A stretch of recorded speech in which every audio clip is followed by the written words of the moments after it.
Oi, eu sou a Grazi e esse é o 15 Minutos com a Bíblia. Vimos no capítulo anterior que Deus rejeitou Saul como rei de Israel e agora conheceremos um dos personagens mais marcantes e admirados, o rei Davi. Só que nesse primeiro momento ele não será o rei, mas sim Davi, o pastor de ovelhas, filho caçula de Jessé, aquele cujo coração é segundo o Senhor. Aqui se inicia uma das narrativas mais empolgantes da Bíblia. Ainda levará um bom tempo até que se torne rei. E creio que essa é uma das principais diferenças entre Saul e Davi. O tempo de preparo. Quanto mais longo e árduo o treinamento, maior o propósito que Deus tem para as nossas vidas. Aquilo que é valioso e perene, que permanece como legado através de gerações, não se constrói sem esforço, sem renúncias, sem passar por provas e momentos de extrema angústia. Quanto mais dura a batalha, mais doce a vitória. Capítulo 16. Samuel unge Davi. O Senhor disse a Samuel: Até quando você irá se entristecer por causa de Saul? Eu o rejeitei como rei de Israel. Enche o chifre com óleo e vá a Belém. Eu enviarei a Jessé. Escolhi um de seus filhos para fazê-lo rei. Samuel, porém, disse: Como poderei ir? Saul saberá disso e me matará. O Senhor disse: Leve o novilho com você e diga que foi sacrificar ao Senhor. Convide Jessé para o sacrifício e eu lhe mostrarei o que fazer. Você irá ungir para mim aquele que eu indicar. Samuel fez o que o Senhor disse. Quando chegou a Belém, as autoridades da cidade foram encontrar-se com ele, tremendo de medo, e perguntaram: Vens em paz? Respondeu Samuel: Sim, venho em paz. Vim sacrificar ao Senhor. Consagrem-se e venham ao sacrifício comigo. Então ele consagrou Jessé e os filhos dele e os convidou para o sacrifício. Quando chegaram, Samuel viu Eliabe e pensou: com certeza é este que o Senhor quer ungir. O Senhor, contudo, disse a Samuel: Não considere sua aparência nem sua altura, pois eu o rejeitei. O Senhor não vê como o homem. Um homem vê a aparência, mas o Senhor vê o coração. Então Jessé chamou Abinadab e o levou a Samuel. Ele, porém, disse: O Senhor também não escolheu este. E em seguida Jessé levou Samá a Samuel. Mas este disse: Também não foi este que o Senhor escolheu. Jessé levou a Samuel 7 de seus filhos. Mas Samuel lhe disse: O Senhor não escolheu nenhum destes. Então perguntou a Jessé: Estes são todos os filhos que você tem? Jessé respondeu: Ainda tenho o caçula, mas ele está cuidando das ovelhas. Samuel disse: Traga-o aqui. Não nos sentaremos para comer enquanto ele não chegar.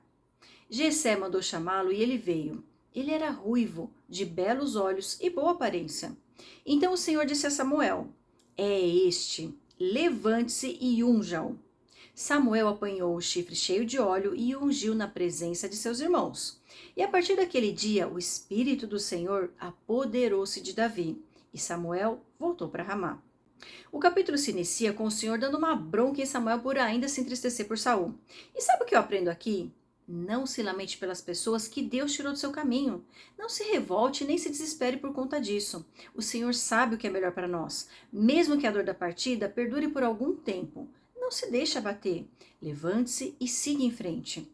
Quando Deus orienta Samuel a ungir um filho de Jessé, ele se amedronta e questiona como poderá fazer isso, pois caso Saul descubra, o matará. O Senhor sem demora lhe dá uma estratégia, apenas dizer que estava indo oferecer sacrifício naquela cidade. O Senhor ordena a Samuel a convidar Jessé, pois ele lhe mostraria quem ungir. Quando Deus nos dá uma orientação, não devemos pestanejar ou ter medo. Quando fazemos a nossa parte, o Senhor se encarrega de fazer a dele. Quando Samuel chega à casa de Jessé, logo se depara com Eliabe, o filho mais velho, homem alto e de boa aparência, semelhante ao porte físico de Saul. Ele logo imagina que aquele seria o escolhido, mas Deus o adverte para não confiar naquilo que seus olhos veem. Se tem uma lição que aprendemos com Saul, é que uma boa aparência não é garantia de uma boa essência. Da primeira vez que escolheu um rei, o Senhor o definiu com base em critérios humanos. Mas agora, sua escolha seria feita com base em critérios celestiais. Pois para Deus pouco importa a aparência, desde que o coração seja puro e inclinado ao Senhor. Outra faceta do caráter de Deus é escolher os improváveis para realizar seus planos. É interessante que Jessé apresenta todos os 7 filhos para Samuel, mas um deles fica de fora, justamente o caçula. Seria natural escolher um dos mais velhos ou o mais forte. Mas o Senhor não divide sua glória com ninguém. E ao escolher aquele que foi relegado pelo próprio pai, Deus transmite a mensagem de que não importa se ninguém acredita que você possa ser o eleito. O Senhor tem critérios que até a própria razão desconhece. E quando seleciona aqueles que aparentemente não têm nada de especial para oferecer, ele demonstra toda a sua glória, pois é na fraqueza, na fragilidade, que o seu poder se fortalece. Davi não foi sequer lembrado para participar do banquete. Ele estava cuidando dos seus afazeres, sendo fiel à sua atribuição, quando foi convocado para ser o convidado de honra, sem o qual ninguém se assentaria para comer. Ele não estava por aí tentando aparecer ou exaltar a si mesmo, como fez Saul. Pelo contrário, estava atrás de suas ovelhas, sendo diligente com a missão que seu pai lhe confiara. Creio que são os escondidos que Deus mais deseja revelar. Aqueles que não buscam e não se envaidecem com a glória, mas que têm um coração humilde e obediente. Versículo 14. Davi a serviço de Saul. O espírito do Senhor se retirou de Saul, e o espírito maligno, vindo da parte do Senhor, o atormentava. Os oficiais de Saul lhe disseram: há um espírito maligno mandado por Deus te atormentando. Que o nosso soberano mande estes seus servos procurar um homem que saiba tocar harpa. Quando o espírito maligno, vindo da parte de Deus, se apoderar de ti, o homem tocará harpa e tu te sentirás melhor. E Saul respondeu aos que o serviam: encontrem alguém que toque bem e tragam-no até aqui. Um dos oficiais respondeu: conheço o filho de Jessé de Belém, que sabe tocar harpa. É um guerreiro valente, sabe falar bem, tem boa aparência, e o Senhor está com ele. Então Saul mandou mensageiros a Jessé com a seguinte mensagem: envie-me o seu filho Davi, que cuida das ovelhas. Jessé apanhou um jumento e o carregou de pães, uma vasilha de couro cheia de vinho e um cabrito, e os enviou a Saul por meio de Davi, seu filho. Davi apresentou-se a Saul e passou a trabalhar para ele. Saul gostou muito dele e Davi tornou-se o seu escudeiro. Então Saul enviou a seguinte mensagem a Jessé: deixe que Davi continue trabalhando para mim, pois estou satisfeito com ele. Sempre que o espírito mandado por Deus se apoderava de Saul, Davi apanhava sua harpa e tocava. Então Saul sentia alívio e melhorava, e o espírito maligno o deixava. Aqui vemos que assim que o espírito de Deus deixa Saul, abre espaço para que o espírito maligno entre. Sempre digo que espaços não ficam vazios, eles sempre são preenchidos por algo ou por alguém. Esse é um alerta que devemos tomar para nós. Se não estivermos cheios da presença de Deus, estaremos suscetíveis à influência do maligno.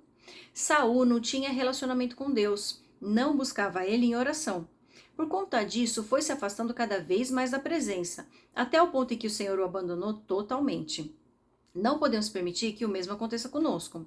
Não devemos negligenciar a prioridade que Deus tem na nossa vida, em detrimento de outras preocupações. A idolatria é tudo aquilo que nos afasta dele. Até mesmo pessoas ou coisas lícitas podem se tornar um ídolo. É interessante que são os oficiais de Saul que o alertam que ele está sob a influência de um espírito maligno. Ele mesmo não se deu conta da influência demoníaca a que estava submetido. É importante estarmos rodeados de pessoas em quem possamos confiar para apontar as nossas dificuldades e que nos ajudem a encontrar uma solução para elas. E quando percebem isso, os oficiais o aconselham a buscar alguém que toque bem a harpa para afugentar aquele espírito. Um deles se lembra do filho de Jessé, que é descrito como um guerreiro valente, que sabe falar bem, tem boa aparência e que o Senhor está com ele. E isso me leva à seguinte reflexão: se você quer ser lembrado em momentos cruciais, desenvolva seus dons e talentos. Haja com tamanha integridade que a sua reputação passe a falar por você. Aprimore as suas habilidades até o ponto em que as pessoas enxerguem você como uma referência. Davi não foi lembrado porque ficava o tempo todo importunando as pessoas, mas sim porque era reconhecido como uma pessoa com um conjunto de atributos que o destacavam dentre os demais. Acredito que muitos outros rapazes sabiam tocar bem a harpa, mas foi Davi quem foi lembrado, porque o Senhor estava com ele.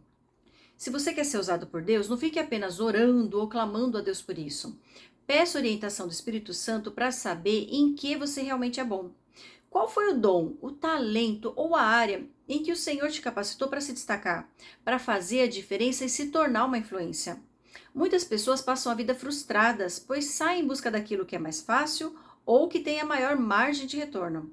Mas Deus não nos criou para preencher um espaço vazio. Ele nos fez para termos uma vida plena e abundante. Cada um de nós é dotado de um conjunto singular de atributos, características que as pessoas reconhecem e apontam em nós. Tudo o que precisamos fazer é identificá-las e encontrar uma forma de usá-las em benefício do bem comum. Quanto mais alinhados ao propósito de Deus, mais funcionais nos tornamos e mais fluido se torna o nosso esforço. Não é penoso fazer aquilo em que somos bons. Pode até ser trabalhoso, mas não é algo que carregamos como um fardo pesado. Eu te convido a fazer essa reflexão, a identificar quais são as características e habilidades singulares que, notadamente, Deus te capacitou para desempenhar.